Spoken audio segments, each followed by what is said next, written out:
Good morning, Joanne. Hello, Christine. So Hi. lovely to see Hello. you. Thanks for joining me and this very important day as we talk about World Cancer Day. And you both came to mind as I thought about who are the two people I know who have dedicated their lives to bringing wellness to cancer care and not be only on the side of medical and bringing some goodness and wellness to these people. So I would love for you to introduce yourself to our audience. Christine, if you'd like to start, Oh, please tell our people a thank little you. bit about yourself. Thank you. Well, first of all, thank you so much for inviting us to speak with you today.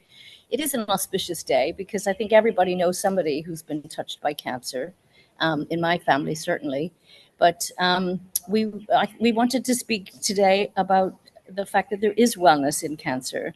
There's ways to improve how we feel while we're actually going through cancer treatments, whether it's massage, skincare, adapted um, protocols for facials and massage, and also to be out in nature. We know that has a huge impact when our mind feels good, our body feels good, and we can improve our overall sense of well-being by being in nature that speaks to us, basically. That is so true. And Joanne, I know you've been doing this a long time together with Christine as well. Tell us a little bit Yes, about you. yes. Well, I mean, I thank Christine, my partner in crime, for bringing me into the world of wellness to work with clients going through cancer treatment or post-cancer treatment. Because, when I graduated from my college in the UK years ago, I was told that I wouldn't be able to work on clients going through Mm, cancer treatment because it was a contraindication. And that is a complete myth. We certainly need to know what we're doing and how we're doing it. And we need to know a lot about the anatomy, physiology of the body and what the client may be going through. But I'm pleased to say that over the last 10 years, we've traveled all over the world together, training teams all across all parts of our beloved spa and wellness industry, whether it be hotels, spas, cruise ships, mm, resorts. And, there's a real need for it out there. So I just thank you, Chris, for Of bringing course. me on. And, Chris was saying being out in nature, you can probably see we're surrounded by palm trees. rather uh, we, lovely where you are. we decided to come together today, to actually, acknowledge World Cancer Day from Mexico. Yeah.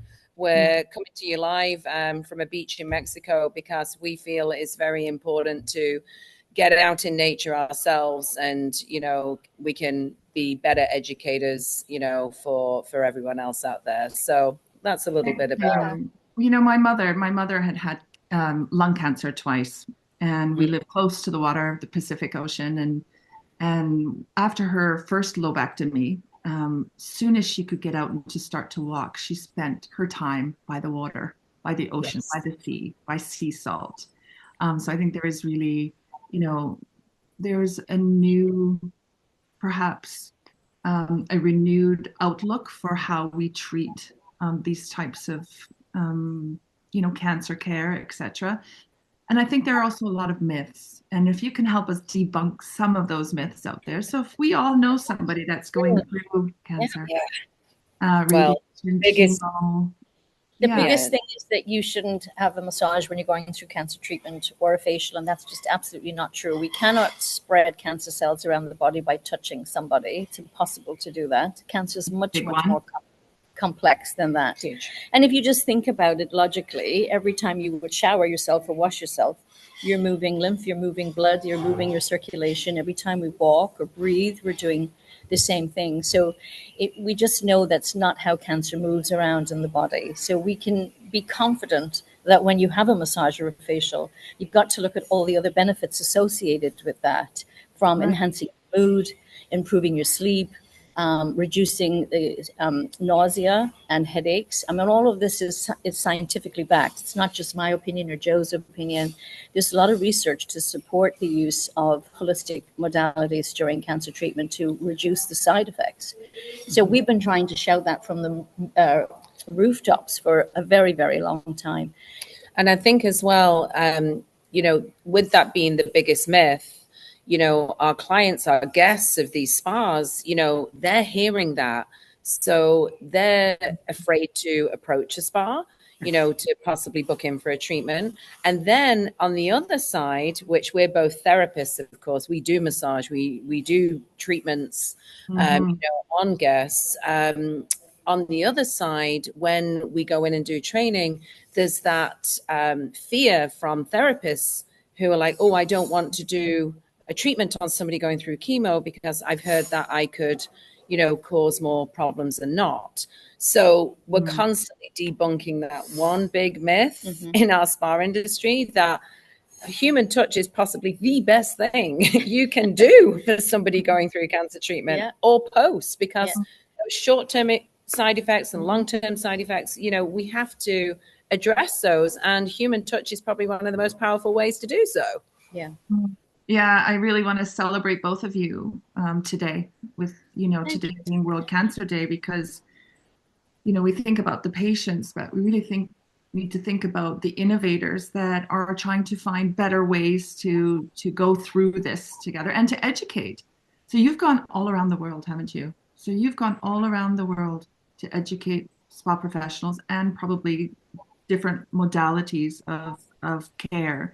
Tell us a little bit about what's happening in North America versus Europe. Is there any differences in the approach? You've just come from Europe, so you answer. I know you're all over the world. This is why I think this is interesting for our audience to hear. Yeah. Yes. Whenever we do a training, whenever we get called to do a training, one thing that we first of all do is we go and look at the statistics for that country, that area, that demographic, and we build that into the training. Because if you're doing a training in the UK, the statistics may be very different, like the type of cancer, the different numbers, coming through that are recorded, like treatment options. I mean, in the UK, we have a very different health system to America. We have a very different health system to Mexico. There are things in Mexico you can have that you can't even get in America because it's not FDA cleared.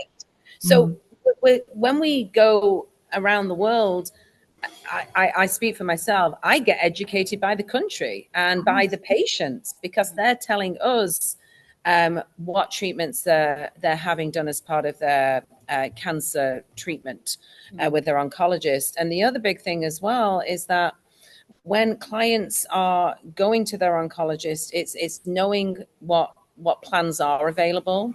One of the biggest things I learned from Chris, which I learned when we were doing a training in the UK, was that there is this test called the Oncotype DX test. And it's a genetic test, and it tells you if you're even a candidate for chemotherapy if you have breast cancer. Wow. I didn't know that. I heard that. Because if you don't have to go through chemotherapy, don't go through it, right? Yeah. That's the big thing. But again, these are all treatment options. And I think it's important when we go to these countries, like, yes, we're providing a training, but we're also providing education for friends and family and your immediate circle for things you don't necessarily, know about. And the genetic testing and the availability of those things is much more prevalent now than it was even a decade ago. And people recognizing that, to Joe's point, maybe they don't need that particular type of chemo, or maybe they need a different dosing. Like, we're really able to see how we can work with that now. And in educating the clients more often than not, because one of the things that differentiates our training from others out there is that we always work with people who are going through treatment. And that's how we learn as well. Yeah. So when you're in class, you're not working on each other as therapists. We're working on models that have come in to support the education. We work with a group of women who I just love, the Dragon Boat women, who all over the world, these teams of women who get out and paddle every day as a way to reduce the risk of lymphedema and also reoccurrence of cancer, because we know that over 30% of cancers you can reduce the risk of reoccurrence by exercising. So these women are out there paddling in their dragon boats, and they have these teams all over the world. So we tap into that resource, and we invite these women to come in and be part of our training. And we've formed great friendships and relationships with them over the years. And really, they've been all over, from the Middle East to Canada, North America in general, and Ireland, all around Ireland and the UK. So, and Austria, we had some in Austria recently. So we've really had a great chance. They're all survivors, Noel. They're all survivors. Oh, what a community you build Yeah, And breast cancer thrivers is Yes. how they like to be referred to. But Yes. anyway, the point is Breast cancer, that love we're working with people who are really going through it. So to Joe's point, it's a real education for us too, because you start to recognize that even within breast cancer, there's over 4 different types of breast cancer, and then there's subtypes. So not all treatments are the same. Somebody might have a mastectomy, single, double. Some might have reconstruction, might use their own tissue, might use an implant, and there's all the reasons why that might happen. So we're learning as we go, and then obviously the underpinning knowledge that's shared, the learning outcomes are how we adapt each and every treatment for each and every person that we see. In the same way that if anyone walked in for a facial, we wouldn't just give everyone the same facial. You know, you'd assess the skin, you'd evaluate what they really need, and then you'd come up with a protocol. And that's what we do in our class. Mm-hmm. How would anybody reach out to you if they wanted more information about what you're doing? They can That's email us, call us. Yes. No, I'm just kidding. Yeah. They can email us. It's on our website, christineclinton.com. And Joe's contact details are on there too. Yes. There is a contact form on there. And then, of course, we've got our wonderful Instagram handles. You can. We'll gather some of that and we'll put that in our video. I do have a last question. So we've talked a lot about women, but how about the men? Can you tell us a little bit about the men? How are men seeking wellness through their own cancer care? It used to be such a difficult thing to get men to talk about because the most common cancer in men is prostate cancer. And so it requires talking about their private parts, which is always a difficult conversation for men. But we're seeing younger and younger men because cancer is not a disease of aging. And we're seeing younger and younger people being affected by cancer, including men, that we're seeing these young men really advocating for themselves and learning that they can do something about it. Because very often it's in athletics that they find there's something wrong. Because they're in tune with their body, they recognize that something's happening and they seek treatment. So we're just definitely seeing an increase in men wanting to participate. And when we do in addition to the women's groups, I have to say that we do have other groups. Obviously, when we go in to do a training, we invite anybody who's participating in the training to ask their friends or family members if they'd like to be a model for us. So many years ago, my dad would come with me sometimes when I was teaching in Ireland. He had stage 3B stomach cancer, and he was a very quiet, private man. But when I would ask him to do this, he would come because he thought, everybody needs to know this, but in particular, we need to let men know it's okay to do this. So that was my first, my first exposure to trying to include men in treatment. So yeah. Great. That's so important, I think, especially for the youth. Yes. Yeah. There's always something we can do. I think that's the take-home message. There's always something we can do, even if it's, just being diagnosed, newly diagnosed, or somebody who's at end of life. There's always something we can do. Obviously, the goal is to make the client feel as comfortable as possible, but also educate them that they can make good choices moving forward, so that they end up being quite well. And the goal is to never ever turn a client away from a spa. That's right. Never. That is our mission. That no spa will ever. I so appreciate that our spa community has really embraced the work that you're doing. It really adds not only to the value of a guest having this option when they are actually going away on holiday, or they're often not thinking about that, but the awareness, just for all of us to be aware of there are new ways to approach your cancer care. I want to thank you both for taking time today. Thank you, Noel. It's so good to see you. Thank you for gifting us with your beautiful uniforms that we wear. I know.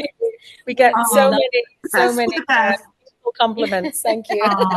Well, I wish you all the best. I know you're there to do some more great work. And we certainly love the setting and wish we were there with you. We're sending good, positive. I love it. Sunshine to Vancouver. Take care to you both and look forward to seeing you very soon. Thank you. You too, Noel. Thank you. Bye-bye. Bye.